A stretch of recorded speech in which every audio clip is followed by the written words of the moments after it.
As हमारे आमंत्रित वक्ता के रूप में स्वागत करता हूं और मैं डॉक्टर विधि नाग जी के बारे में कुछ जानकारी उनके परिचय के रूप में देना चाहूँगा। डॉक्टर नाग जी नृत्य विभागाध्यक्ष नृत्य मंच कला हिंदू विश्वविद्यालय से हैं और आप यहाँ पर विभाग में डॉक्टर विधि नाग जी कथक नृत्य के क्षेत्र में नाम है। आप एक कलाकार के साथ एक उच्च व्यक्तित्व की भी धनी। आपके अनेक गुण हैं। आप एक परफॉर्मर हैं, एक टीचर हैं, एक एकेडमिशियन हैं, कोरियोग्राफर हैं और एक लेखिका भी हैं। डॉक्टर विधि नागर जी अपनी कला की विशेषज्ञता में तकनीकी रूप पारंगत एवं बेहद कुशल हैं। आपको कथक नृत्य के प्राप्त है। विगत वर्षों से आप पारंपरिक को पुनर्जीवित करने के प्रयासरत हैं। अपना जीवन और अपनी प्रतिभा को करने में विश्वास रखती हैं और इसी के साथ आप कार्य करती हैं। आपके नृत्य का प्रशिक्षण भातखंडे हिंदुस्तानी संगीत महाविद्यालय लखनऊ के स्वर्गीय शिक्षक जी श्रीमती दीपा देवा जी के सानिध्य में प्रारंभ हुई। अपने भातखंडे महाविद्यालय लखनऊ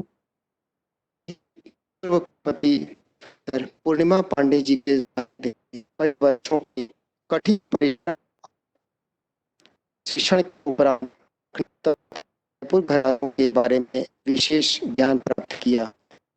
आपको पद्म विभूषण पंडित बिरजू महाराज, पद्म डॉक्टर कनक रेड्डी, डॉक्टर और कस्तूर जी से कथक नृत्य को सीख का आशीर्वाद प्राप्त हुआ है। आप विभिन्न पत्रिकाओं में प्रकाशित हो चुके हैं एवं आप 9 पुस्तकें अब प्रकाशित हो चुकी हैं। भारत के अनेक देशों जैसे श्रीलंका, नेपाल, जर्मनी, यूएसए अनेक प्रतिष्ठित मंचों एवं दर्शन में सुन रहे हैं एवं हाँ हाँ संजय, हाँ आप अपनी वीडियो को आवाज आ रही है? हाँ सर, थोड़ी दिक्कतें हो रही है, आप वीडियो को ऑफ कर दीजिए सर। अच्छा अच्छा हाँ तो ठीक रहेगा। हाँ ठीक है, अब सर बोले बोले आप। ठीक है, आवाज आ रही है मेरी ना? हाँ सर सर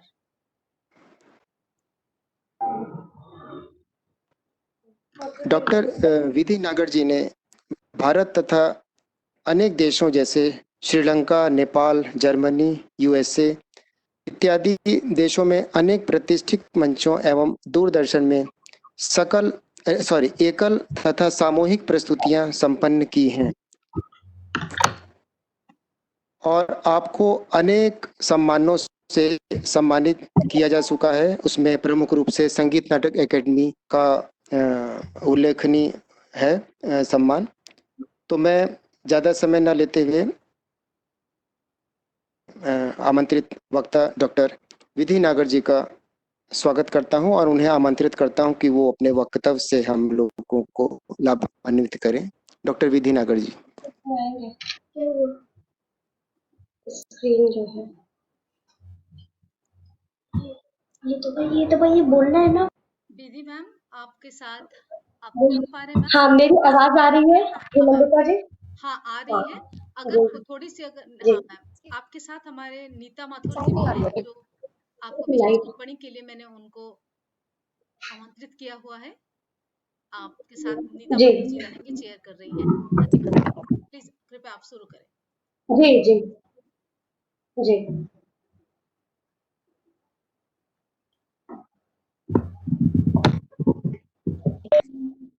समाप्त हो गया। हमें कह रहे हो? हाँ मैम, नीता मैम को कहा ना? नहीं आपको बोल रही हूँ मैम, आप सुन हमें बोल रहे हैं? अच्छा, ओके। सभी को मेरा प्रणाम, जितने भी बड़े लोग यहाँ पर उपस्थित हैं वेबिनार के माध्यम से, और मेरा साधुवाद डॉक्टर विलंबिता जी, डॉक्टर संजय जी और डॉक्टर हनुमान जी को बहुत बहुत मुबारक। आप लोगों के बहुत एफर्ट्स हैं इसमें, जो मैं बराबर कल से देख रही हूँ, और बहुत अच्छा प्रोग्राम वेबिनार चल रहा है।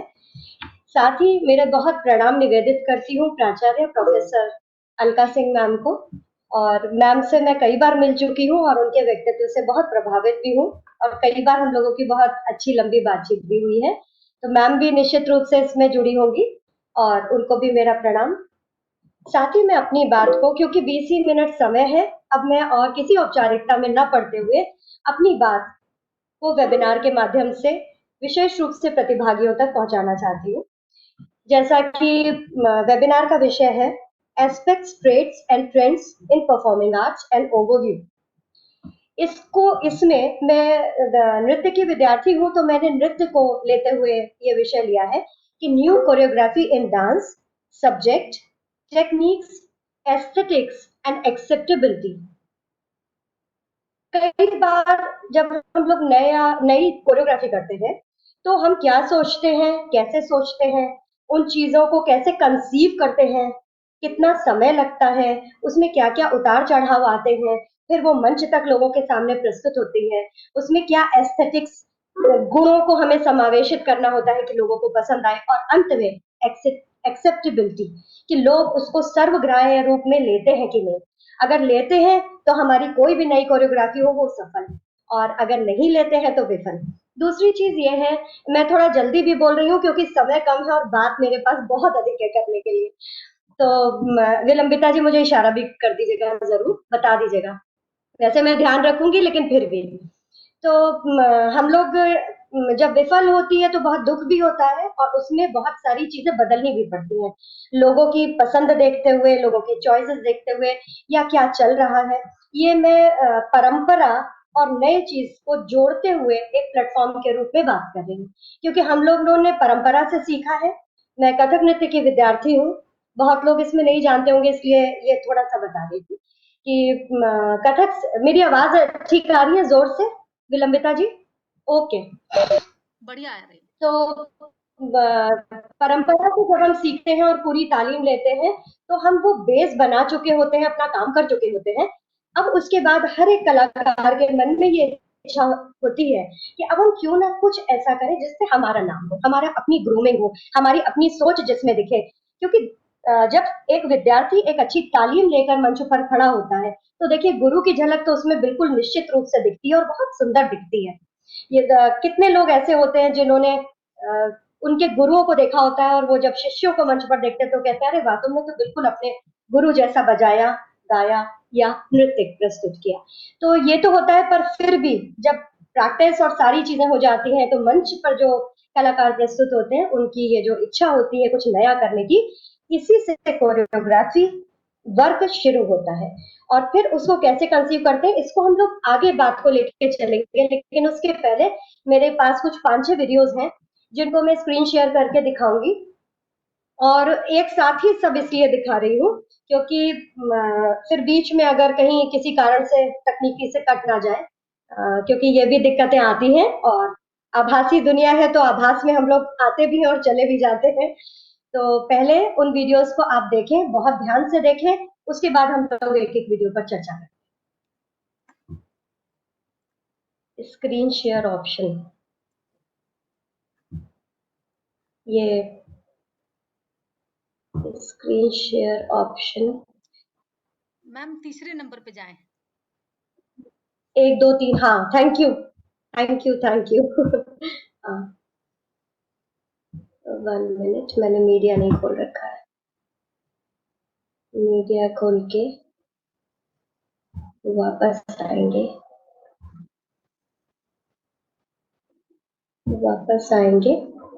मैं पूरी कोशिश कर रही हूँ कि बहुत कम समय लूं। स्क्रीन मैंने शेयर कर ली। कोई बात नहीं ma'am, ji, thank you.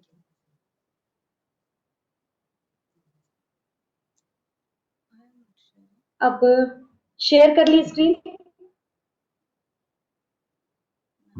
Ji.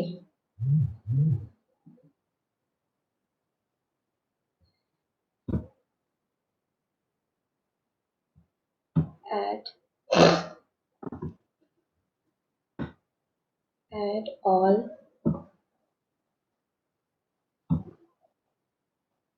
files, open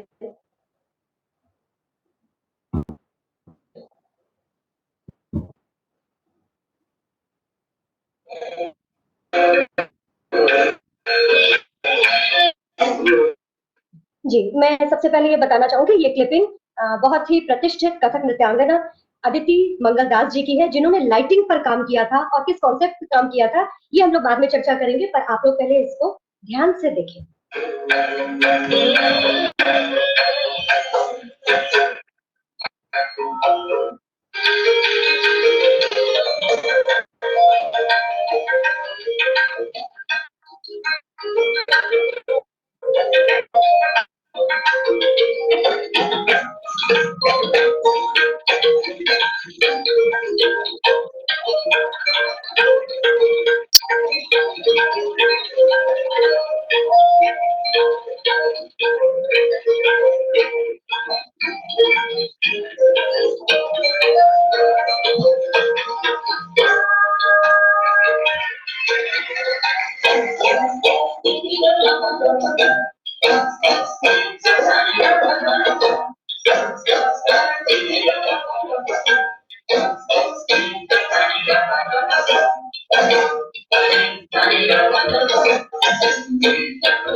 तो ये था अदिति मंगलदास जी का एक ग्रुप जो उन्होंने लाइट डिजाइनिंग पर विशेष रूप से काम किया था। एक दूसरा आप देखें, ये बेंगलोर के राजेंद्र निरूपा जी की डांस कंपनी है, अभिनव डांस कंपनी। उन्होंने नाट्य शास्त्र के श्लोकों को लेकर कैसे कोरियोग्राफी की।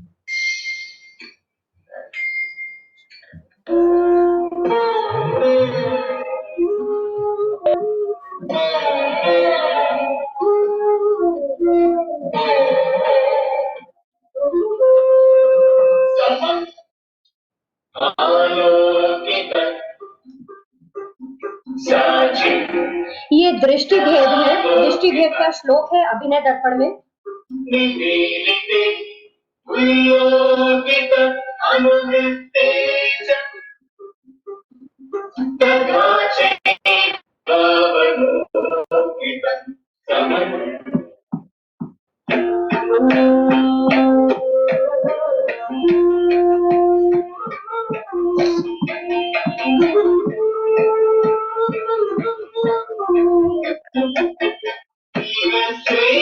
ये ग्रीवा भेद को ये लोग कर रहे हैं। मैं थोड़ा आगे बढ़ाती जा रही हूँ समय सीमा को देखते हुए।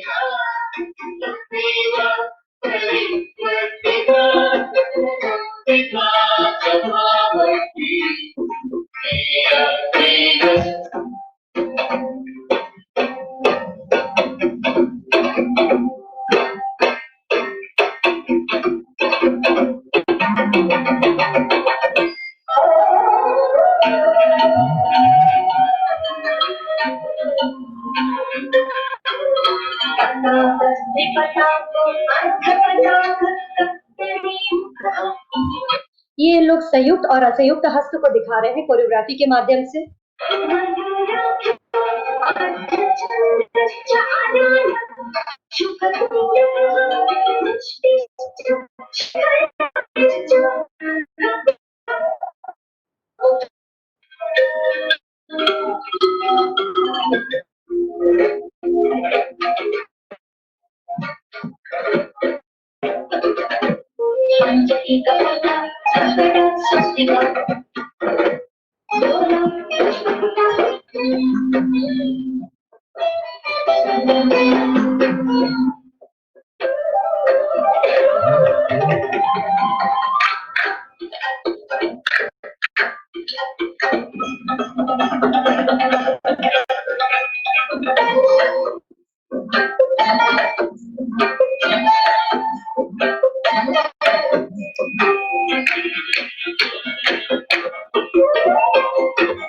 ये गति भेद को दिखा रहे हैं, घोड़ा कैसे चल रहा है।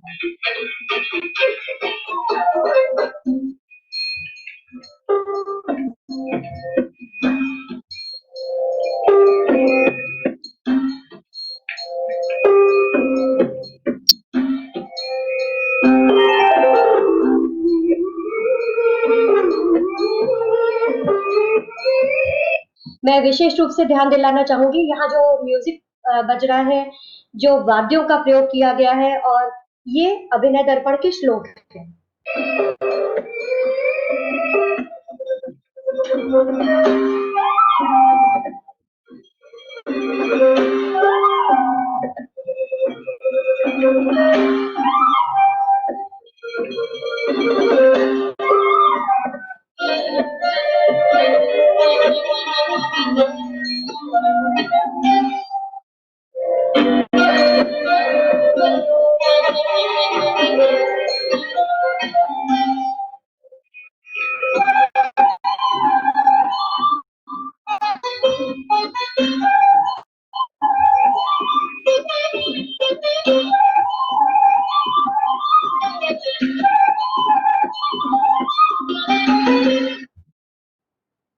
इसके बाद अगली प्रस्तुति है नटराजा डांस।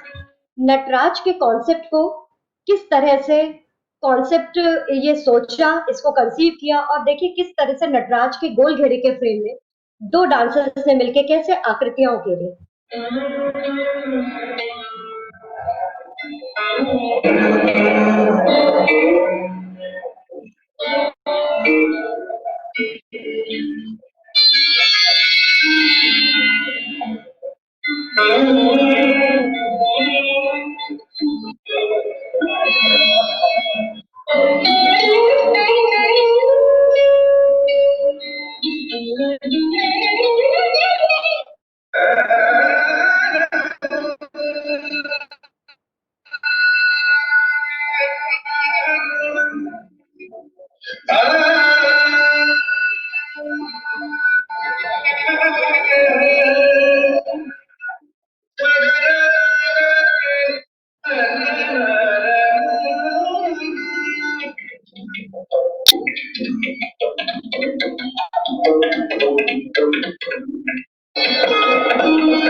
डांस आया।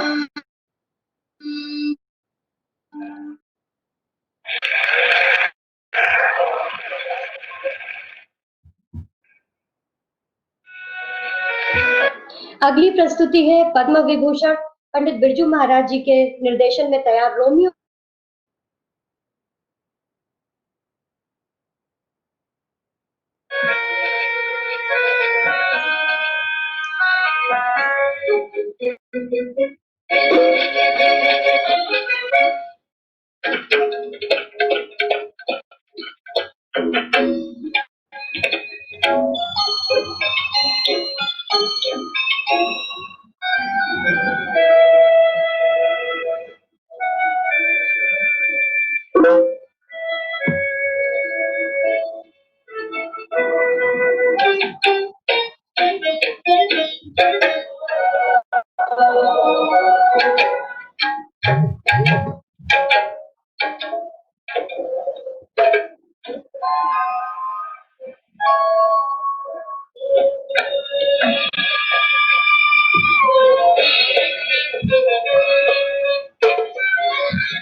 ये कुछ छोटी छोटी झलकियां थी और इसके बाद एक मेरी अपनी कोरियोग्राफी है कथक पुतली।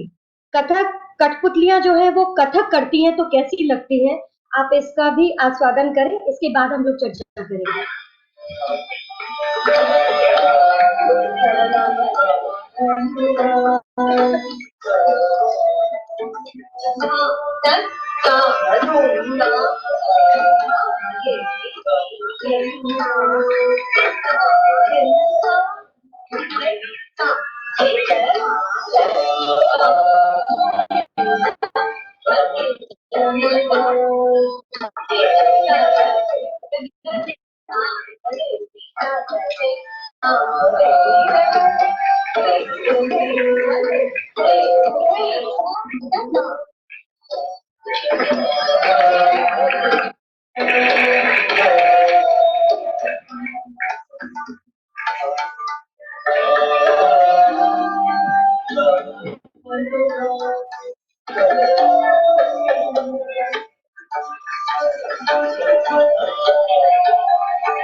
ये भी मैं थोड़ा सा दिखाना चाहूंगी, बहुत छोटी सी क्लिप।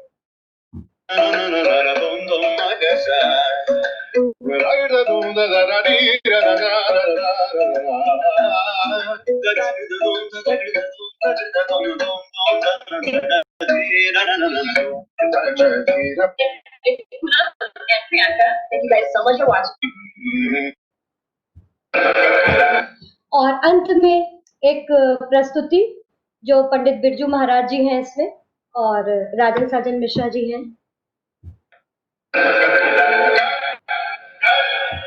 कीर्तक थुन थुन जो कि एक पारंपरिक बोल है, उसका विस्तार देखिए, गायन वादन और नर्तक तीनों मिलकर कैसे कर रहे हैं।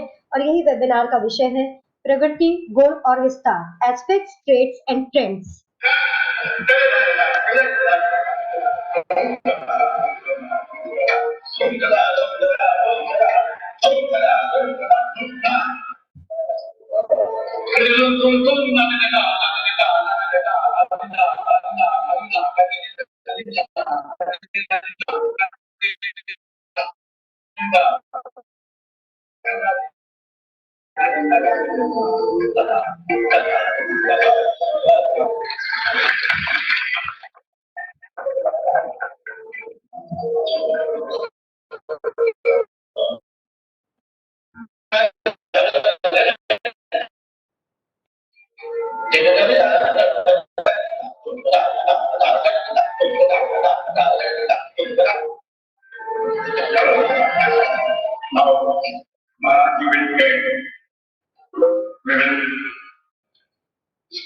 We will say the few lines of this program and it will end on Navratri.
इसको बंद करने के बाद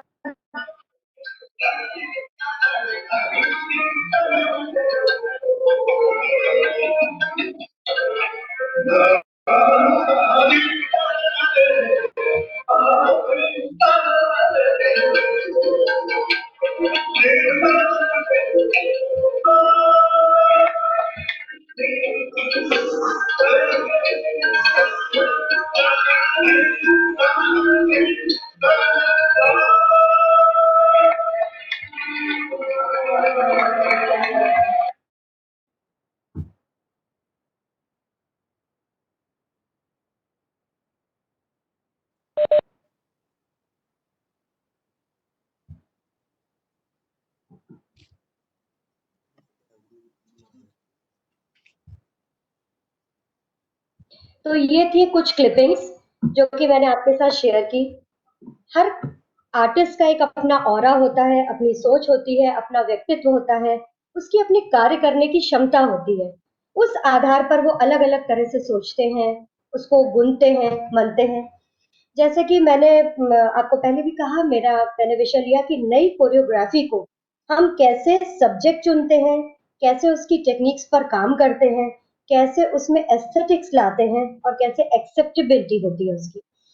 तो इसमें मैं एक अपना आपके साथ और अनुभव साझा करना चाहूंगी। लगभग 96 की बात है, 1996 में मैं पीएचडी कर रही थी उस समय, और मेरा बहुत सुंदर, बहुत अच्छा समय पद्म विभूषण कुमुदनी लाखिया जी के साथ बीता और उन्हीं की शिष्या अदिति मंगलदास जी के साथ बीता। उनके साथ जो मैंने इस चीज को सुना, सीखा कि किस तरह से एक फूल को दिखाने के लिए हम एक्शन सॉन्ग नहीं करते हैं कि हमें फूल को बस यूं करके खिला के दिखाना है, बल्कि उसमें कैसे एक एक चीज, एक एक पंखुड़ी कैसे खुलती है, या उसके पीछे आंखें किस तरह से जाती हैं, या भौं कैसे जाएगी, चेहरे का खिलाव कैसे होगा, वो बंदिश के साथ जो संगीत बज रहा है वो बंदिश है, आलाप में हम फूल खिला रहे हैं कि द्रुत तानों में फूल खिला रहे हैं, कि हम झाले के साथ फूल खिला रहे हैं। ये एक आर्टिस्ट की सोच पर निर्भर करता है कि वो उस चीज को कैसे कंसीव करता है, कैसे सोचता है। इसके लिए बहुत जरूरी जो चीज है वो है सबसे पहली चिंतन। हमें कोई भी एक छोटी से छोटी प्रस्तुति दिखाने के लिए भी उसके बारे में दिन और रात सोचना पड़ता है, उसके बाद हम उस चीज को कर पाते हैं। बहुत सारे मैं देख पा रही हूँ डांसर्स स्टूडेंट्स भी हैं और एस्टैब्लिश डांसर्स भी हैं जो कि देख रहे हैं इसको। तो सब्जेक्ट जो हम चुनाव करते हैं या लेते हैं कोई भी चीज को, वो कहीं से भी लिया जा सकता है। एक फूल जो खिला हुआ है उसको देखकर आ सकता है, प्रकृति को देखकर, गंगा की लहरों को देखकर, पेड़ों के हिलने को देखकर, उन पेड़ों में वो जो सूखी हुई पत्तियां हैं, सूखी हुई शाखें हैं, उनको देखकर कॉन्सेप्ट लिया जा सकता है। हम रिक्शे में बैठकर जा रहे हैं तो जो अभी कुछ दिन पहले यहाँ बीएचयू में सुष्मिता मुखर्जी आई थी और उन्होंने गोदौलिया के एक निर्जीव दृश्य को नृत्य से सजीव कर दिया था। तो ये भी एक अपनी सोच है, एक कॉन्सेप्ट है कि गोदौलिया की जो रश भरी, बहुत भीड़ भरी सड़कें हैं, उसको नृत्य में कैसे दिखाया जाए कि चौराहे पर अगर कोई वाहन आ रहा है तो वो कैसे रुकेगा, या कैसे हम उसको तिहाई और टुकड़ों के जरिए फिर आगे बढ़ाएंगे और एक व्यक्ति परेशान होगा, या उस से निकल करके वो गंगा तक पहुंचेगा। तो जैसे हम लोगों ने राजन अपने कॉन्सेप्ट में दिखाया कि इन्होंने अदिति मंगलदास जी ने लाइटिंग कॉन्सेप्ट को लिया, वही टुकड़े थे, वही बोल थे, वही पखावज थी, वही कथक की गंभीरता थी, जो कि मैंने पहले कहा कि ये कोई भी चीज को कंसीव करके हम तभी दिखा सकते हैं जब हमारी तालीम अच्छी हो, हमारी क्रिएटिविटी हमारे अंदर हो, हम उसको और निखारते जाएं। और ये एक लॉन्ग टर्म प्रोसेस है, ये एक दिन की प्रोसेस नहीं है, ये बराबर चलती रहती है। उस समय भी चलती रहती है जब हम घर के रोज के डोमेस्टिक वर्क्स भी कर रहे होते हैं, तो भी अगर हम क्रिएटिव है तो हम उसमें से भी कोई चीजों को ढूंढते हैं, निकालते हैं और आगे चलते हैं। आपने नटराज देखा, नटराज हम एक फिगर देखते हैं तो सबसे पहले वो जो गोल भौरा होता है और उसमें जो उनके नटराज शिव के हाथ होते हैं, पैरों के नीचे अपस्मार राक्षस होता है और पैर